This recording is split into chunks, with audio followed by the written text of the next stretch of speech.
యేసుక్రీస్తు గారు శిలువ మీద పలికిన మొదటి మాట లూకా సువార్త 23వ అధ్యాయము 34వ వచనం ఒకసారి మనం చదువుకుందాము.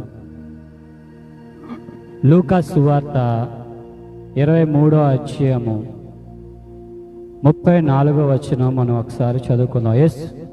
యేసు తండ్రి వీరేమి చేయుచున్నారో వీరెరువరు గనుక వీరిని క్షమించమని చెప్పాను. దేవునికి స్తోత్రం, దేవునికి స్తోత్రం. ఈ యొక్క మాట ప్రార్థనతో ప్రారంభమైనది. యేసుక్రీస్తు గారు శిలువ మీద మాట్లాడుతున్న మాట మొదటి మాట ప్రార్థనతో ప్రారంభమైనట్లు మనకు ఇక్కడ కనిపిస్తుంది. తండ్రి వీరేమి చేయుచున్నారో వీరెరుగరు గనుక వీరిని క్షమించుడి. క్షమాపణ, ప్రార్థనతో కూడిన క్షమాపణ ఇక్కడ మనకి అర్థమవుతుంది. యేసుక్రీస్తు గారిని ఆ శిలువకు తీసుకుని వస్తున్నప్పుడు పిడిగుద్దులు గుద్దుతూ, ఆయన కొరడాలతో కొడుతూ, ఉమ్ము వేసి ముసుగు వేసి కొడుతూ, ఎవరు కొట్టారో ప్రవచింపమని చెప్పుతూ అనేక సార్లు యేసుక్రీస్తుని ఒక ఎగతాళి చేసినట్లు మాట్లాడినట్లు మనం చూస్తున్నాం. అందుకే యేసుక్రీస్తు గారు వాళ్ళని క్షమించండి ప్రభువా అని విజ్ఞాపన ప్రార్థన చేస్తున్నాడు. మన పరలోక ప్రార్థన చేస్తున్నప్పుడు కూడా యేసయ్య మా పరలోకములో మీరు మమ్మల్ని క్షమించిన ప్రకారం మా రుణములు మీరు క్షమించండి అని మనం ప్రార్థన చేస్తుంటాం. ఎందుకు ప్రార్థన చేస్తామంటే యేసయ్య మీరు మమ్మల్ని క్షమించండి. ఇక్కడ యేసుక్రీస్తు గారు ఆయన మీద చేసిన ఆరోపణ బట్టి, ఆయన కొట్టే దాన్ని బట్టి, ఆయన నిందించే దాన్ని బట్టి యేసయ్య ప్రార్థన చేస్తున్నారు. ఆ శిలువ మీద పలికిన గొప్ప ప్రార్థన అది. మొదటి ప్రార్థన విజ్ఞాపన ప్రార్థన చేస్తున్నారు. ఇది క్రీస్తు పూర్వం 500 సంవత్సరముల క్రితము యెషయా ప్రవక్త ద్వారాగా రాయబడి ఉన్నది. యెషయా గ్రంథము 53వ అధ్యాయము 12వ వచనం ఒకసారి మనం చదువుకుందాం. యెషయా గ్రంథము 53వ అధ్యాయము 12వ వచనం ఒకసారి మనం చదువుకుందాం. కావున గొప్పవారితో నేను అతనికి పాలు పంచిపెట్టదను. గనులతో కలిసి అతడు కొల్ల సొమ్ము విభాగించుకొనును. ఏలయనగా మరణము నొందునట్లు అతడు తన ప్రాణమును దారపోసెను. దేవునికి స్తోత్రం. ఇక్కడ యేసుక్రీస్తు గారు తన ప్రాణాన్ని ధారపోస్తున్నారు. ఎవరి కోసము? నీ కోసము, నా కోసము తన ప్రాణాన్ని శిలువ మీద ధారపోస్తున్నట్లు ఇక్కడ మనకు కనిపిస్తుంది. యెషయా ప్రవక్త ద్వారాగా రాయబడి ఉన్నది. ఈరోజు మనము యేసుక్రీస్తు గారు మరణం అయిపోతున్నాడు, చనిపోతున్నాడు బాధపడవసరం లేదు. ఆయన చనిపోవడం వల్ల మనకి రక్షణ దొరికింది. ఆయన మరణించడం వల్ల మనకి విమోచన వచ్చింది. మన కోసము ఒకరు బలిపశువు అయి ఉన్నారు కాబట్టి మనం బాధపడే అవసరం లేదు, మన కన్నీరు కాల్చవసరం లేదు. అందుకే యేసుక్రీస్తు గారు శిలువ మీద వెళ్తున్నప్పుడు తన స్త్రీలందరూ దారిపడులు పడి ఏడుస్తుంటే, అమ్మా మీరు నా కోసం ఏడొద్దమ్మా, మీకోసం మీ పిల్లల కోసం ఏడండి. యేసుక్రీస్తు కోసం మనం ఏడవసరం లేదు. ఆయన చనిపోవడానికి ఈ లోకంలోకి వచ్చి ఉన్నారు. ఆయన నిన్ను నన్ను రక్షించడానికి ఈ లోకంలోకి వచ్చి ఉన్నారు. మనం ఏడాల్సింది ఎవరి కోసం అంటే మన కోసము, మన పిల్లల కోసమే ఆడాలి. ఇక్కడ క్షమాపణ మనకు కనిపిస్తుంది. దేవాది దేవుడు క్షమిస్తున్నాడు. ఈరోజు నీ శత్రువును నువ్వు క్షమించే గుణం నీకు కావాలి.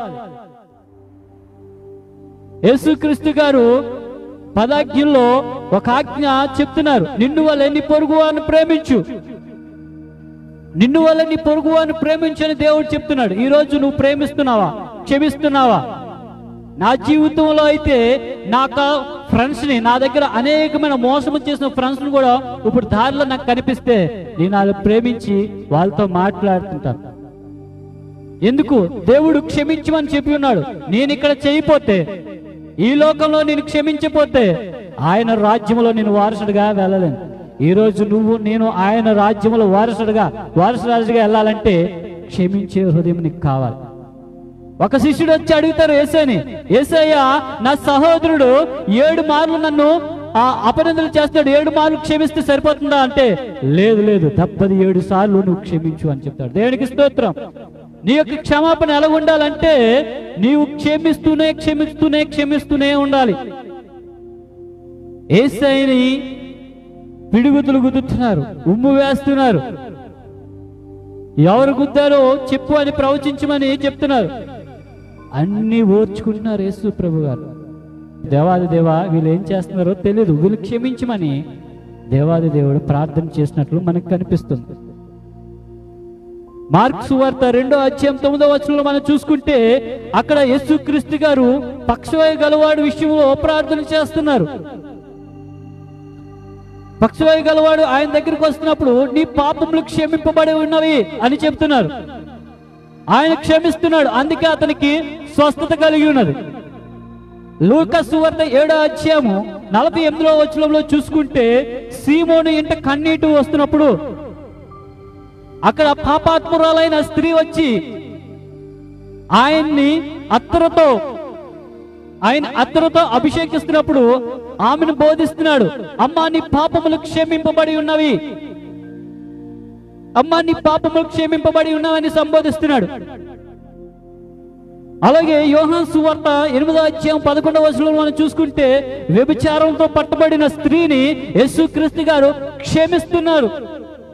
అమ్మా నేను నిన్ను క్షమిస్తున్నానమ్మా. ఈరోజు నువ్వు నేను క్షమిస్తున్నావా? భర్త నీకు తెలియకుండా ఏదైనా చిన్న తప్పు చేసేటప్పుడు క్షమిస్తున్నావా? భార్య నీకు తెలియకుండా ఏదైనా చిన్న తప్పు చేస్తున్నప్పుడు క్షమిస్తున్నావా? బిడ్డలు నీకు తెలియకుండా ఏదైనా చిన్న తప్పు చేస్తున్నప్పుడు క్షమిస్తున్నావా? లేకపోతే నీ సహోదరుడు, నీ కుటుంబంలో ఒకరు క్షమించే హృదయం నీకు కావాలి. దేవుడు అది కోరుకుంటున్నాడు. ఇలా మనం అనుకోవచ్చు, వాళ్ళు నేను క్షమించలేనండి, నా దగ్గర అంత అన్యాయం చేశాడు, నన్నే నా స్నేహితుడు మోసం చేశాడమ్మా, నన్ను ముద్దు పెట్టుకొని అమ్మేశాడు, ఆ వ్యక్తినే నేను క్షమించాను, నువ్వు క్షమించలేవా? నన్ను క్షమాపణ కావాలి. నీకోసం నా కోసం ఆ మొదటి మాట దేవుడు మాట్లాడుతున్నాడు. తండ్రి వీరేమి చేయుచున్నారో వీరెరువురు గనుక క్షమించండి. స్టెఫెను కూడా ప్రార్థన చేస్తారు, ఇదే ప్రార్థన. ఆ రాళ్లతో కొట్టబడుతున్నప్పుడు ఆ స్టెఫెను ప్రార్థన చేస్తున్నాడు. అపోస్తుల కార్యము 7వ అధ్యాయము 59 నుంచి 60 వచనాల వరకు మనం ఒకసారి చదువుకుందాం. అపోస్తుల కార్యం 7వ అధ్యాయము 59 నుంచి 60 వచనాల వరకు మనం చదువుకుందాం. ప్రభువును గూర్చి మొర్రపెట్టుచు, యేసు ప్రభువా, నా ఆత్మను చేర్చుకొనుమని స్టెఫెను పలుకుచుండగా వారు అతనిని రాళ్లతో కొట్టిరి. అతను స్టెఫెను మోకాలుని, ప్రభువా వారి మీద ఈ పాపము మోపకుమని గొప్ప శబ్దముతో పలికెను. దేవునికి స్తోత్రం. హల్లెలూయా. స్టెఫెను మాట్లాడుతున్నాడు, అయ్యా యేసయ్యా, వీళ్ళు నన్ను చంపుతున్నారు, వీళ్ళు నన్ను బాధపడుతున్నారు, నేను చనిపోతున్నాను, కానీ ఈ పాపాన్ని వాళ్ళ మీద మోపకండి అయ్యా, వాళ్ళని క్షమించండి అని ప్రార్థన చేస్తున్నాడు. ఈరోజు నీ ప్రార్థన ఎలా ఉంటుంది ఒకసారి ఆలోచించండి. ఈరోజు నీ ప్రార్థన ఎలాగుంటుంది? క్షమించే హృదయముగా ఉంటుందా లేదా? ఒకరిని క్షమిస్తున్నావా లేదా?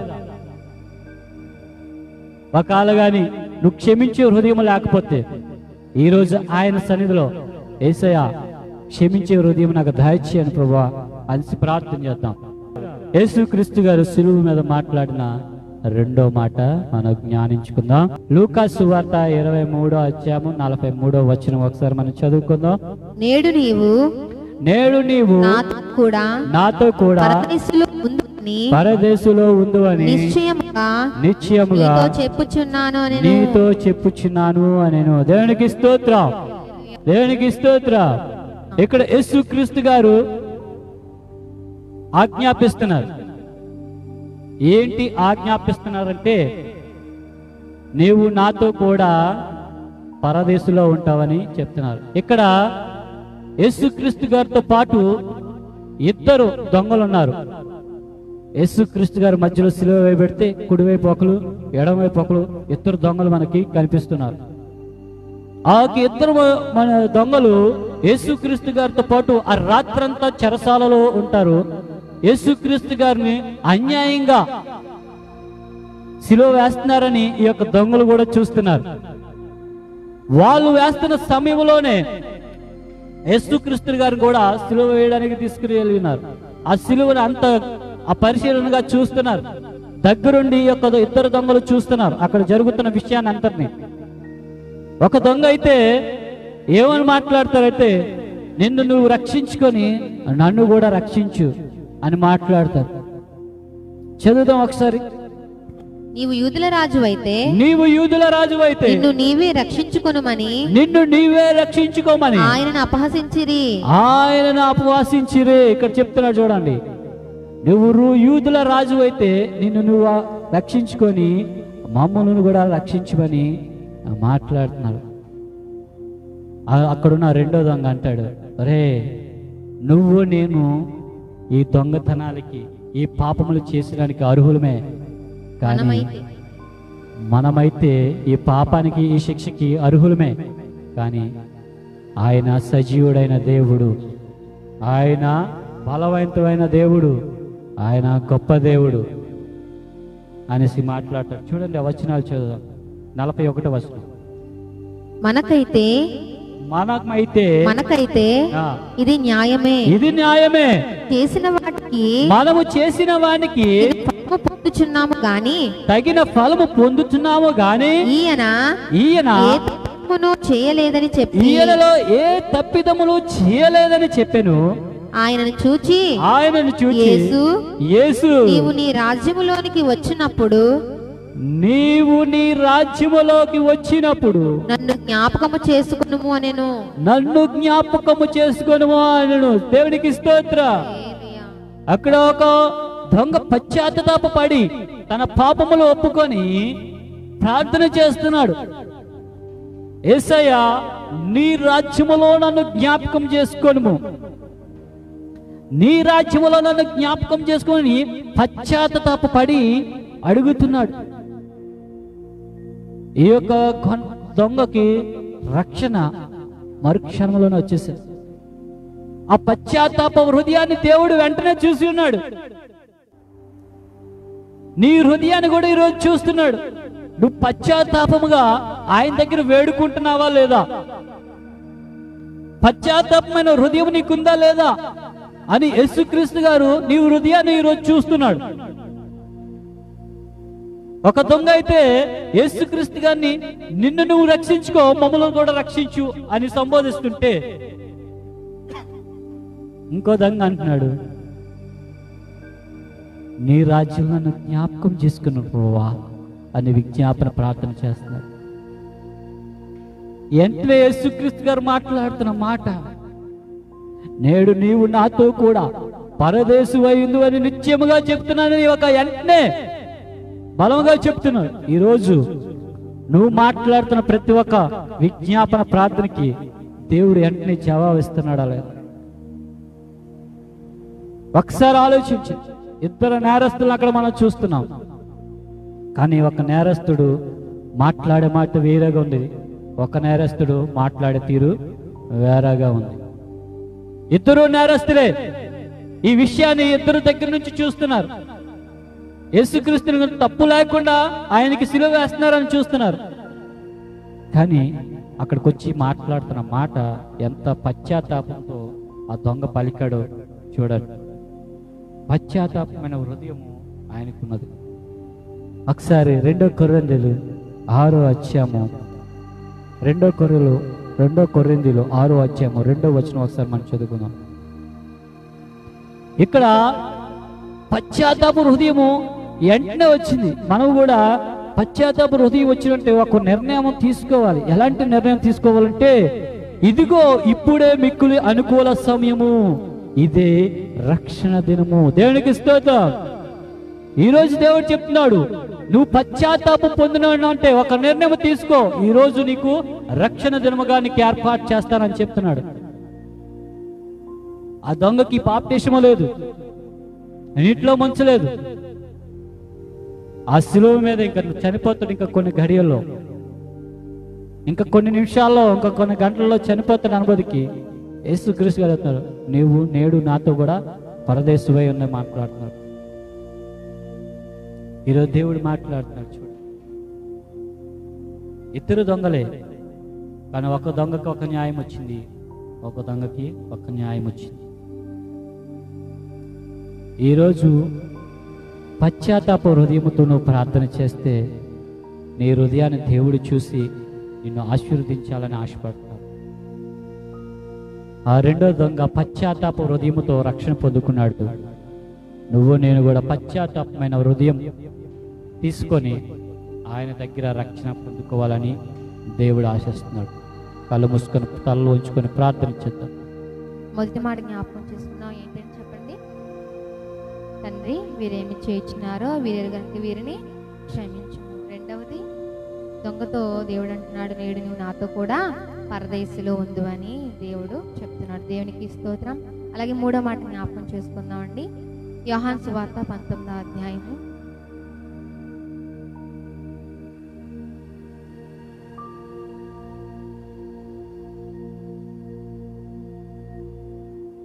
19వ అధ్యాయము 27వ వచనం జ్ఞాపకం చేసుకుందామండి. అమ్మ, ఇదిగో నీ కుమారుడు అని తన తల్లితో చెప్పాను. తరువాత శిష్యుని చూచి, ఇదిగో నీ తల్లి అని చెప్పాను. ఆ గడియ నుండి ఆ శిష్యుడు ఆమెను తన ఎంట చేర్చుకున్నాడు. దేవునికి స్తోత్రం. హల్లెలూయా. ఇక్కడ యేసు ప్రభువారండి తన శిష్యుడికి తన తల్లిని అప్పగిస్తున్నారు. అలాగే ఆ తల్లి యొక్క బాధ నిజంగా, మరి కుమారుడిగా ఉన్నాడు కదా యేసు ప్రభువారు, దేవుడే కావచ్చు కానీ ముందు ఎవరండి?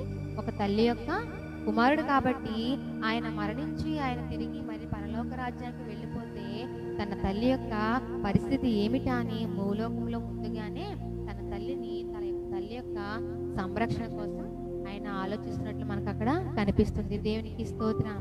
మరి ఒక బాధ్యతను అప్పగించాలంటే ఎవరు పడితే వాళ్ళకి బాధ్యత అప్పగిస్తారండి? ఎవరు పడితే వాళ్ళకి బాధ్యత అప్పగిస్తారా? లేదు. అది నమ్మకంతో కలిగినటువంటి వ్యక్తులకు మాత్రమే ఆ బాధ్యతను అప్పగిస్తారు.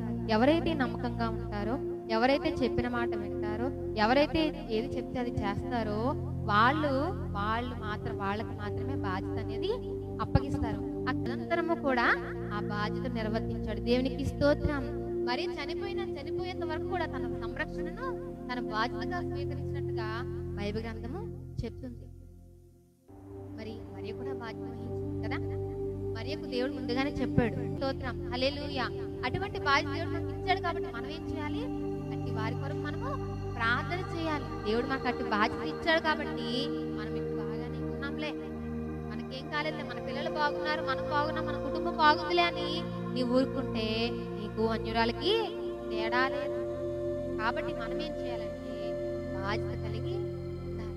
స్త్రీలు అనేటువంటి వారు మనము బాధ్యత కలిగి ఉన్నప్పుడు అక్కడ ఎలాగైతే మరి బాధ్యత కలిగి ఉందో అక్కడ పని పూర్తి చేయబడింది. దేవునికి స్తోత్రం. బాధ్యత కలిగి ఎప్పుడైతే ఉంటామో మనము ఆ పని పూర్తవుతుంది. బాధ్యత కలిగిన వాని ఆలోచనలు ఒక స్థానంలో ఉంటాయి. అటువంటి బాధ్యత కలిగినటువంటి వారిగా మనము కూడా ఉండాలి. దేవుడు మాకు ఇచ్చినటువంటి భారం, మాకు ఇచ్చిన బాధ్యత సేవ కోసం ప్రార్థన చేయాలి. పరిశుద్ధుడా, ప్రేమగల తండ్రి, ఆయన మీ పరిశుద్ధ పాదములకు వందనాలు, స్తోత్రాలు. సర్వమానవాళి పాపము కొరకు, రక్షణ కొరకు నాయన పరము నుండి భూమికి వచ్చి దేవా, మా కొరకు, మా పాపముల కొరకు, మా రక్షణ కొరకు నాయన మీరు నాయన మరి నిందలు భరించి కొట్టబడి దూషించబడి నాయన మా కొరకే నాయన మా ప్రభువా మీ ప్రాణం అర్పించిన దేవుడా ఈ స్తోత్రాలు, ఈ వందనాలు చెల్లిస్తున్నామయ్యా. ఇంతవరకు ఆయన దాసులు నిలబెట్టిన ప్రభువా నాయన ఇది బోధించాలి. మీ స్తోత్రాలు. నాయన దాసురాలు మీరు జ్ఞాపకం చేసుకుని ఈ ఆత్మచేత నింపి నాయన మీరు వాడుకోండి. నాకు మాకు మా అందరికి కావలసిన మాటలు మా ప్రభువా నాయన నీ బిడ్డ ద్వారా మీరు మాట్లాడి మీరు మహిమ పొందమని యేసు పరిశుద్ధంలో ప్రార్థిస్తున్నాను మా పరమ తండ్రి. ఆమేన్. స్తోత్రం. అలాగే 4వ మాట కూడా జ్ఞాపకం చేసుకుందామండి. మార్కు సువార్త 15వ అధ్యాయము 34వ వచనం మనం జ్ఞాపకం చేసుకుందామండి. ఎలోయి ఎలోయి లామా సబక్తాని, ఆ మాట నా దేవా నన్నెందుకు చేయి విడిచితివి అని అర్థము. దేవునికి స్తోత్రం. హల్లెలూయా. ఈ మార్కు సువార్త 15వ అధ్యాయములో మరి 4వ మాట మనం చూసుకోవచ్చండి. ఈ ఎలోయి సబక్తాని మాటలకు నా దేవా నన్నెందుకు చేయి విడిచితివి అని అర్థము. నిజంగా ఈ మాటలండి బహు తీవ్రమైన వేదనను వ్యక్తపరిచేటువంటి మాటలు. చెయ్యి విడిచిపెట్టడం అనేది మామూలు విషయం అండి కాదు. ఒక చెయ్యి విడిచిపెట్టడం అనేది మామూలు విషయము కాదు. ఇది ఎంతో తీవ్రమైన వేదనను వ్యక్తపరిచే మాటగా మనము గుర్తించవచ్చు. కొన్ని సమయాల్లో మనము కూడా ఏంటి ఈ పరిస్థితి ఇలా వచ్చింది, ఏంటి నాకు ఈ సమస్య ఎలా వచ్చింది, ఏంటి నాకు ఈ శోధన ఈ నిందన ఎలా వచ్చింది ఏంటని ప్రభు మనల్ని విడిచిపెట్టడేమో అని మనకి అనిపిస్తూ ఉంటుంది. కానీ దేవుడు మనల్ని ఎప్పుడు విడిచిపెట్టడండి. దేవుడు మనల్ని ఎప్పుడు విడిచిపెట్టే దేవుడు కాదు. ఆయన అంటున్నాడు, నేను నీకు ఇమ్మానుయేలుగా ఉన్నాను అంటున్నాడు. దేవునికి స్తోత్రం. ఆయన ఎల్లప్పుడూ మనకు తోడుగా ఉంటానని వాగ్దానం ఇచ్చిన దేవుడు. వాగ్దానం ఇచ్చిన వాడు నమ్మదగిన వాడుగా మనకి కనిపిస్తున్నాడు. దేవునికి స్తోత్రం. హల్లెలూయా. అలాంటి నమ్మదగిన దేవుడు మనం ఆరాధిస్తున్నాం కాబట్టి ప్రభు నాకెందుకు ఇలాంటి బాధ పెట్టాడు, ప్రభు నన్ను ఎందుకు చేయి విడిచిపెట్టాడు మనం ఎల్లప్పుడూ కూడా అనుకోకూడదు. అలాగే ఒక వ్యక్తి అంట ప్రార్థనలో చక్కగా ఆరాధిస్తూ దేవుని స్తుతిస్తూ ఎల్లప్పుడూ దేవుని స్మరించుకునేటువంటి వ్యక్తి అలా ఒక బీచ్లో నడుచుకుంటూ వెళ్తున్నాడంట. బీచ్లోని నడుచుకుంటూ వెళ్తుంటే ఆయన పక్కనే ఒక 2 పాదాలు కనిపించినాయి అంట. కనిపించగానే బాబోయ్ ఏంటి నేను నడుస్తుంటే నా పక్కనే ఇంకో 2 పాదాలు కనిపిస్తున్నాయి ఏంటి అని వెంటనే మోకాళ్ళేసి ప్రార్థన చేసుకోవడం మొదలు పెట్టాడు. ప్రార్థన చేయగా ప్రభు మాట్లాడుతాడంట ఆ వ్యక్తితోటి. ఏం మాట్లాడుతానంటే, ప్రభువా ఏంటి తండ్రి, ఏంటి నా పక్కన 2 అడుగులు ఏంటి, నాకేంటో భయంగా ఉంది ప్రభువా అని అంటే, ఓ పిచ్చివాడా నీకు తోడుగా ఉంటానని నేను వాగ్దానం ఇచ్చాను కదా, ఆ 2 పాదాలు కూడా నావే అని చెప్పాడంట. ఆహా ప్రభువా నువ్వు నాతో ఉన్నావా తండ్రి, నాకు చాలా చాలా సంతోషంగా ఉంది ప్రభువా అని ప్రభుని స్తుతించుకుంటూ ఆరాధించుకుంటూ వెళ్ళిపోయాడు. కొన్ని దినాలు గడిచిన తర్వాత ఒక భయంకరమైనటువంటి బాధ నింద ఆయనకి వచ్చింది. ఆ సమస్యలోంచి అతను తేరుకోలేకపోతున్నాడు. చాలా తేరుకోలేక బాధపడుతూ దుఃఖపడుతూ ప్రార్థించుకుంటూ అలాగ మరలా బీచ్ రోడ్లోకి వెళ్ళి ఆ ఇసులో నడుచుకుంటూ వెళ్తున్నాడంట. వెళ్తుంటే పక్కన 2 పాదాలు కనిపించలేదంట. కనిపించగానే అయ్యో 2 పాదాలు కనిపించాలంటే నా యేసయ్య నాతో లేరనమాట, నన్ను విడిచిపెట్టేశారనమాట అని వెంటనే మోకాళ్ళేసి ప్రార్థించడం మొదలు పెట్టాడంట. ప్రభువా ఏంటి తండ్రి, నాతో ఎప్పుడు తోడుగా ఉంటానని వాగ్దానం ఇచ్చా కదా ప్రభువా, ఏంటి ప్రభువా నన్ను విడిచిపెట్టావా, నాకు శోధన శ్రమ వచ్చిందని నేను బాధలో ఉన్నాను, నన్ను విడిచిపెట్టావు ప్రభువా అని వెంటనే ప్రార్థన చేస్తున్నాడంట ఆ వ్యక్తి. చేస్తుంటే ప్రభు మాట్లాడుతున్నాడంట ఆ వ్యక్తితోటి, ఓసి పిచ్చివాడా నువ్వు సంతోషంగా ఉన్నప్పుడు నేను నీతో ఉన్నాను, నువ్వు బాధలో ఉన్నప్పుడు నేను విడిచిపెడతాను ఎలా అనుకున్నావు నువ్వు, నేను నిన్ను తోడుగా ఉంటానని వాగ్దానం ఇచ్చాను కదా, ఆ పాదాలు కనిపిస్తున్న పాదాలు నావేనన్ను నీవని అంటున్నాను, అవి నావి, నువ్వు ఇలాంటి సమస్యలో ఉన్నావని నేను నిన్ను ఎత్తుకున్నాను అని అన్నాడంట. దేవునికి స్తోత్రం. కొన్ని సమస్యలు మనకి వచ్చాయని, బాధలు వచ్చాయి, మనము ఎంత మాత్రము బాధపడనక్కర్లేదు. కొన్ని పరిస్థితులు మనం అనుభవించవలసి ఉన్నది.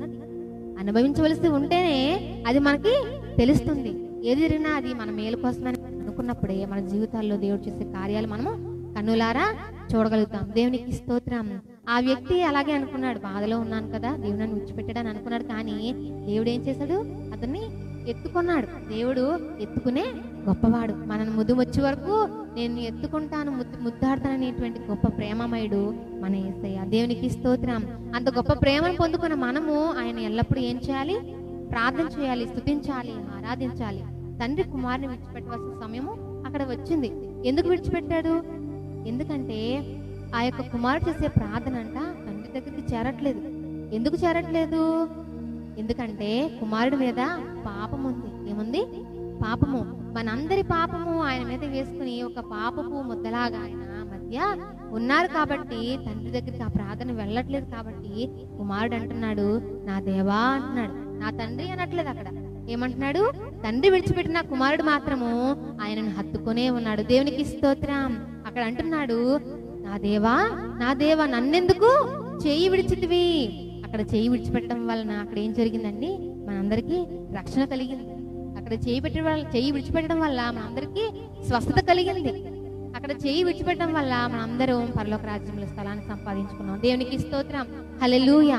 కాబట్టి మనము చేయి విడిచిపెట్టడాన్ని మనం ఎప్పుడు కూడా బాధపడకూడదు. కొన్ని పరిస్థితులు మనకి జరగవలసి ఉన్నది కాబట్టి, అది మనం అనుభవించవలసి ఉంది కాబట్టి, అనుభవిస్తేనే దానిలో ఉన్నటువంటి తాత్పర్యాన్ని మనం తెలుసుకుంటాము కాబట్టి కొన్ని సమస్యలు, కొన్ని శోధనలు మనకి వస్తాయి. శోధింపబడిన మీదట నీవు సువర్ణముగా మార్చకూడదు అని దేవుడి వాక్యము సెలవిస్తుంది. మనము శోధన అనుభవించినప్పుడే దాని యొక్క తాత్పర్యాన్ని మనము గుర్తించగలుగుతాం. కాబట్టి మనం ప్రభుని ఎప్పుడు దూషించే వారిగా ఉండకూడదు. అక్కడ కుమారుడు కూడా ఏం చేస్తున్నాడు, తండ్రిని హత్తుకుని అంత భయంకరమైన బాధలో వేదనలో తన శరీరం అంతా గాయాల చేత రక్తముతో వస్తున్నప్పటికీ కూడా అక్కడ ఏం చేస్తున్నాడు, నా దేవా నా దేవా నన్నెందుకు చేయవించమని ప్రార్థిస్తున్నాడు తప్ప అక్కడ తండ్రిని దూషించట్లేదు. మనము కూడా అటువంటి ప్రార్థన కలిగిన వారిగా ఉండాలి, అటువంటి ప్రేమను కలిగిన వారిగా ఉండాలి. దేవుడు చెప్పినటువంటి పనిని పూర్తి అయ్యేంత వరకు కూడా తండ్రిని విడిచిపెట్టకుండా మనము ఒంటరి వారము కామని మనము గుర్తుంచుకోవాలి. దేవునికి స్తోత్రం, హల్లెలూయా. ఒక్క రిఫరెన్స్ చూపిస్తానండి. యోహాను సువార్త 16వ అధ్యాయము 30వ వచనము. యోహాను సువార్త 16వ అధ్యాయము 30వ వచనం మనం జ్ఞాపకం చేసుకుంటే, యేసు వారిని చూచి మీరిప్పుడు నమ్ముచున్నారా? ఇదిగో మీలో ప్రతి వాడును ఎవరింటికి వాడు చెదిరిపోయి నన్ను ఒంటరిగా విడిచిపెట్టు గడియ వచ్చేయున్నది. అయితే తండ్రి నాతో ఉన్నాడు గనక నేను ఒంటరిగా లేను. దేవునికి స్తోత్రం. తండ్రి అంట కుమారుడికి తోడుగా ఉన్నాడని అక్కడ ఏం చేస్తున్నాడు, నమ్ముతున్నాడు కుమారుడు.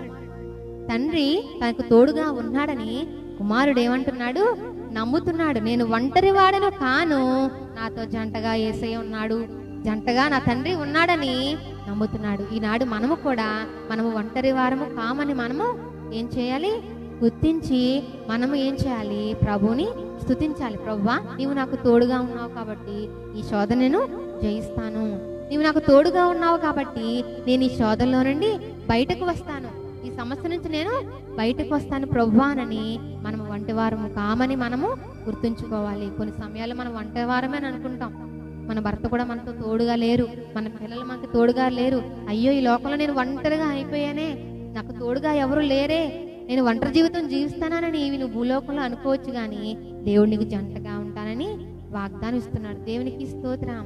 కాబట్టి మనం ఎప్పుడు ఎలాంటి పరిస్థితులు వచ్చినప్పటికీ కూడా మనము ఒంటరి వారము కామని మనము గుర్తుంచుకొని ఆ ప్రభువుని మనం ఎల్లప్పుడూ స్తుతించి ఆరాధించినప్పుడు దేవుడు మనల్ని కూడా విడిచిపెట్టకుండా మన జీవితంలో ఎల్లప్పుడూ మనకు తోడుగా ఉంటాడు. దేవునికి స్తోత్రం, హల్లెలూయా. కాబట్టి మనము ఈ దినాన్ని నేర్చుకున్నటువంటి వాక్య అంశం ఏంటంటే, ఆయన ఎల్లప్పుడూ మనకి తోడుగా ఉంటాడు. తండ్రి కుమారుని విడిచిపెట్టాడంటే అది అక్కడ జరగవలసి ఉన్నది కనుక అక్కడ జరిగింది.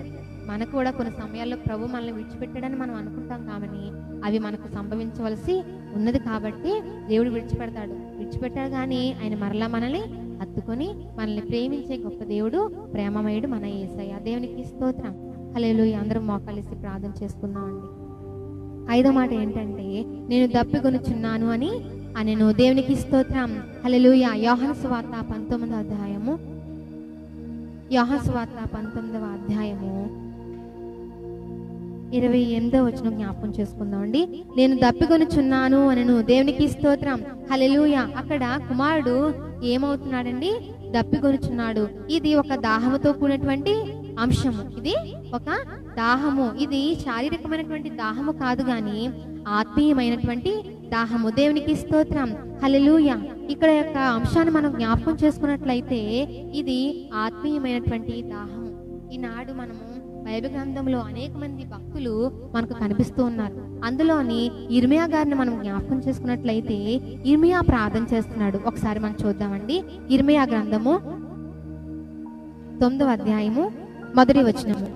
ఆ జనులలో హతమైన వారిని గూర్చి నేను దివారాత్రము కన్నీరు విడిచినట్లు నా తల జలమేముగాను నా కన్ను కన్నీలి ఊటగాను ఉండునుగాక. దేవునికి స్తోత్రం, హల్లెలూయా. ఇక్కడ ఇర్మియా ప్రార్థన మనం జ్ఞాపకం చేసుకోవచ్చు. ఇర్మియా ప్రార్థన చేస్తున్నాడు తన కుటుంబం బాగుండాలని, తను బాగుండాలని తానే కాదు. ఎవరి కోసం ప్రార్థన చేస్తున్నాడండి? జనులు, తన యొక్క జనులు హతులైపోతున్నటువంటి వారి కొరకు ఏం చేస్తున్నాడు? ప్రార్థన చేస్తున్నాడు. ప్రార్థన చేయడానికి, కన్నీరు విడడానికి ఏమంటున్నాడండి? నా తల జలమయముగాను నా కళ్ళు కన్నీటి ఊటలుగాను ఉండునుగాక. ఈనాడు మనం ఏం చేస్తాం? మనం కోసం, మన కుటుంబం కోసం, మన స్వార్థం మనం చూసుకుంటూ ఉంటాం. కానీ ఇక్కడ ఇర్మియా ఏ ప్రార్థన చేస్తున్నాడు? నశించిపోతున్న ఆత్మల కోసం. దేవునికి స్తోత్రం, హల్లెలూయా. నశించిపోతున్న ఆత్మల కొరకు భారాన్ని కలిగిన వ్యక్తిగా మనకి ఇర్మియా గారు కనిపిస్తున్నారు. ఈనాడు మనము కూడా భారాన్ని కలిగి ఉండాలి. ఎవరి కోసం? ఎవరి కోసం అండి?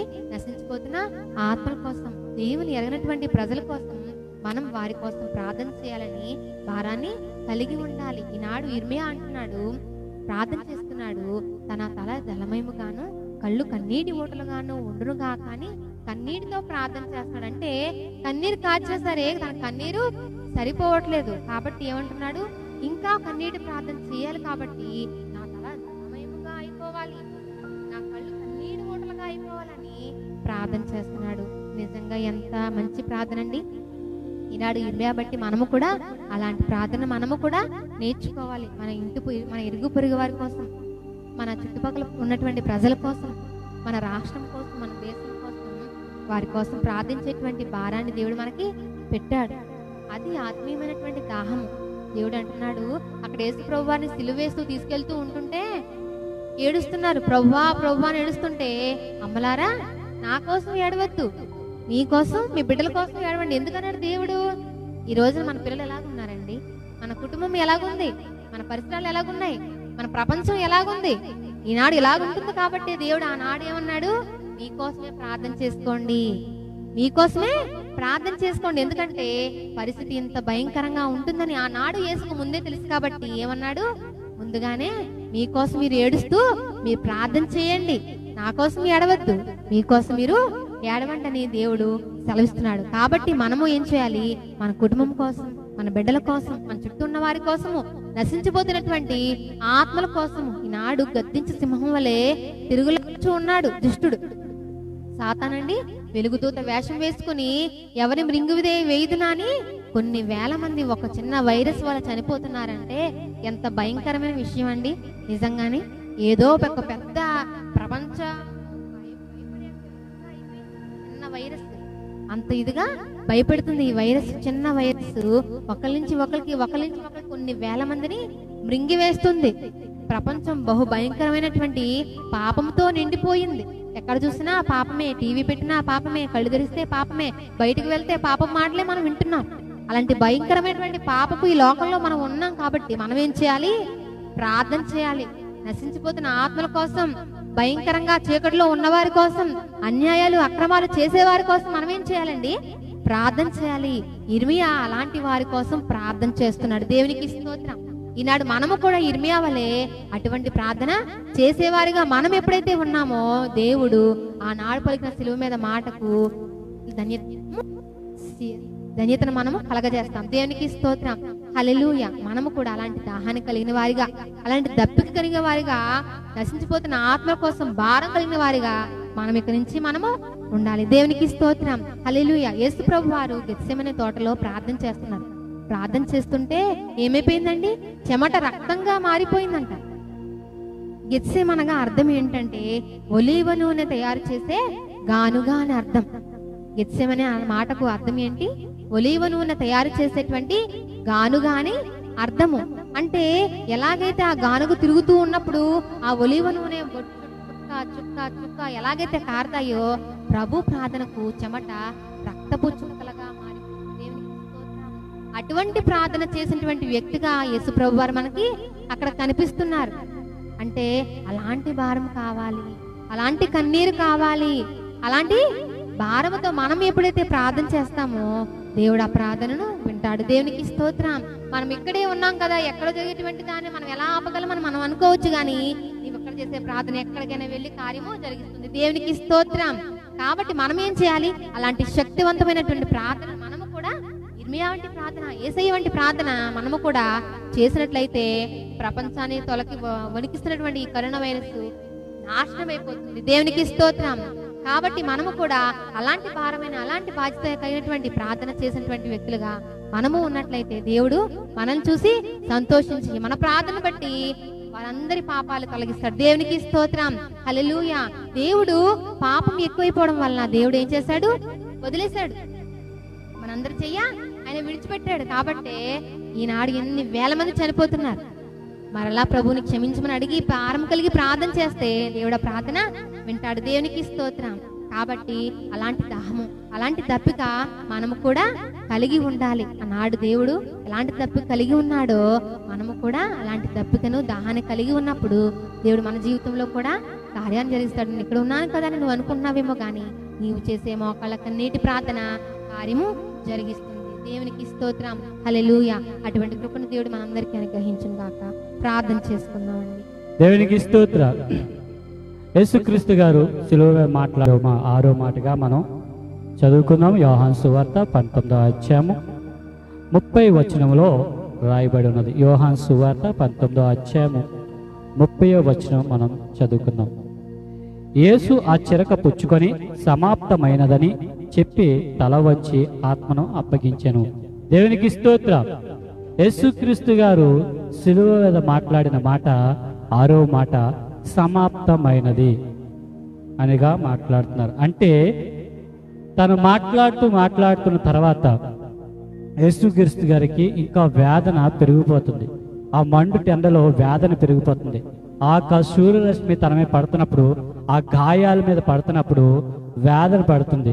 ఎప్పుడైతే వేదన పడుతుందో చేదు చిరకిని నోటికి అందించినట్లు మనము ఇక్కడ చూస్తాం. అలాగే యేసుక్రీస్తు గారు ఆ వేదన పడుతున్నప్పుడు చేదు చిరకిని అందిస్తున్నారు, బాధపడకుండా. అప్పుడు మాట్లాడుతున్నారు ఒక పెద్ద కేకతో, సమాప్తమైనది అని. దేవునికి స్తోత్రం. యేసుక్రీస్తు గారు మాట్లాడుతున్న మాటలో సమాప్తమైనది మాట విజయంతో కూడుకున్న మాటగా మనం ఇక్కడ సంబోధిస్తున్నాం.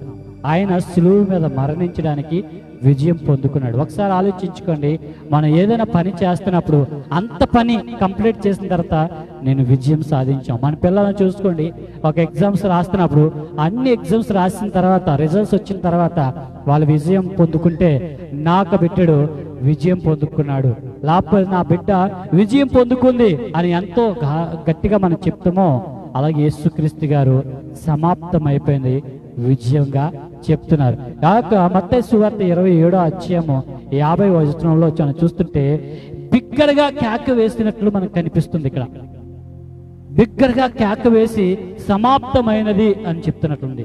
అలాగే మార్కు సువార్త 15వ అధ్యాయము 37వ వచనంలో చూసుకుంటే గొప్పగా కేక వేసినట్లు కనిపిస్తుంది. అలాగే లూకా సువార్త 23వ అధ్యాయము 46వ వచనంలో చూసుకుంటే గొప్పగా శబ్దముతో అనేసి రాయబడింది. అంటే అక్కడ శబ్దము అంటే అతను మాట్లాడుతున్న మాటలో సమాప్తమైనదని ఒక పెద్ద కేకేసి చెప్తున్నట్లు చూస్తున్నాం. అక్కడ అనేకమైన వ్యక్తులు చూస్తున్నారు. యేసుక్రీస్తు గారు సిలువ మీద మాట్లాడుతున్నప్పుడు అనేకమైన జనాంగాలు చూస్తున్నారు. అనేకమైన వ్యక్తులు అక్కడ ఉన్న సిలువ వేస్తున్నప్పుడు ఆ సైనికులు చూస్తున్నారు. ఆయన్ని వెంబడిస్తున్న శిష్యులు అక్కడ ఉన్న వాళ్ళందరూ చూస్తున్నారు. ఏంటి చూస్తున్నారు? యేసుక్రీస్తు గారు మాట్లాడుతున్న మాటల్లో అనేకమైన విషయం. ఈ యొక్క ముగ్గురు సువార్తికుల ద్వారాగా కేక అనే శబ్దం మనం చూస్తున్నాం. ఇట్ ఈస్ ఫినిష్డ్ అనే మాట మనం చూస్తున్నాం. దేవుడు మాట్లాడుతున్న మాట సమాప్తమైనది.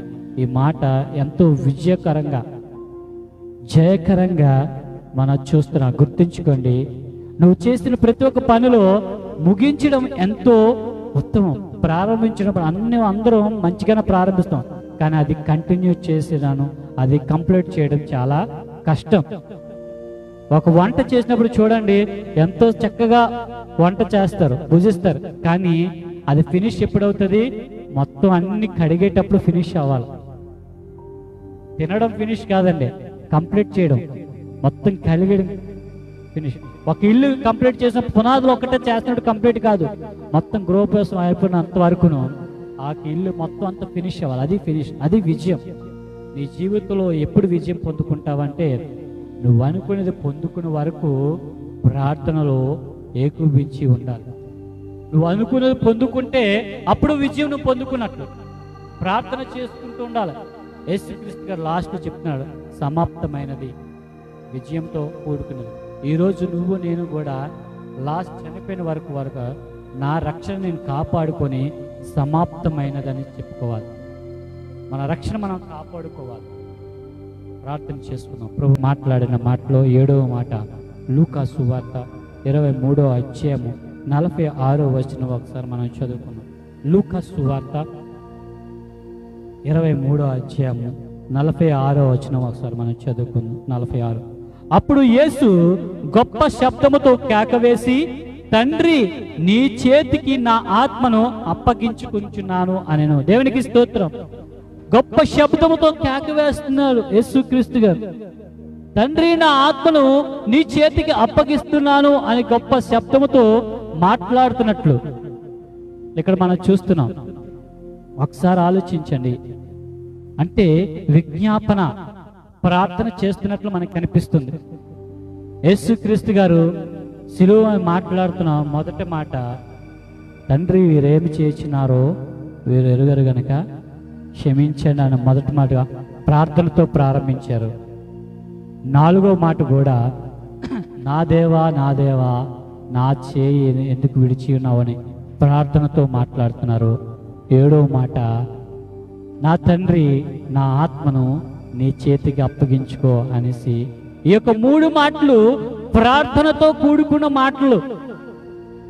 ఈరోజు నువ్వు ప్రార్థనతో ప్రారంభించి ప్రార్థనతో ముగించాలి. మనం చూడండి, మన ఆరాధన జరిపిస్తున్నప్పుడు ప్రార్థనతో ఆరాధన ప్రారంభిస్తాం, ప్రార్థన మళ్ళీ ముగించేటప్పుడు ప్రార్థనతో ముగిస్తాం.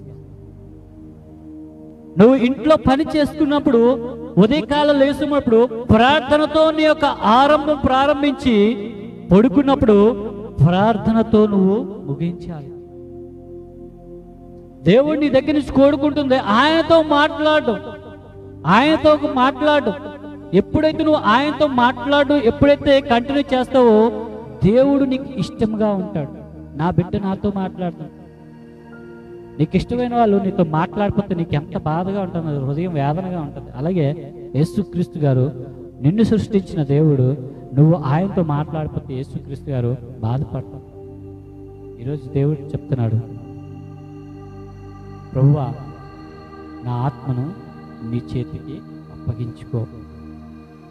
దావీదు కీర్తనలో కీర్తనకారుడు కూడా ఈ మాట మాట్లాడుతాడు. 31వ కీర్తన 5వ వచనంలో మాట్లాడతాడు, నా ఆత్మను నీ చేతికి అప్పగించుకుంటున్నాను అనేసి దావీదు గారు ప్రవచనాల ముందే నెరవేర్పుగా ఇక్కడ మనం చూస్తున్నాం. ఇక్కడ దేవుడు మాట్లాడుతున్న ప్రతి ఒక్క మాట మనం గమనిద్దాం. యేసు గారు తన పని అంతా ముగించారు, ఫినిష్ అయిపోయారు. తన ఆత్మను ఆయన చేతికి అప్పగిస్తున్నారు. అనేకమైన భక్తులు ఈ రోజులో అనేకమైన సువార్త చెప్పిన భక్తులు మనం చూస్తున్నాం. మనకు అందరికీ తెలిసిన వ్యక్తి యేసయ్య గారు తన కడ వరకు తన సువార్తలో, యేసుక్రీస్తు గారు సువార్తలో పాటుపడి ఉన్నారు.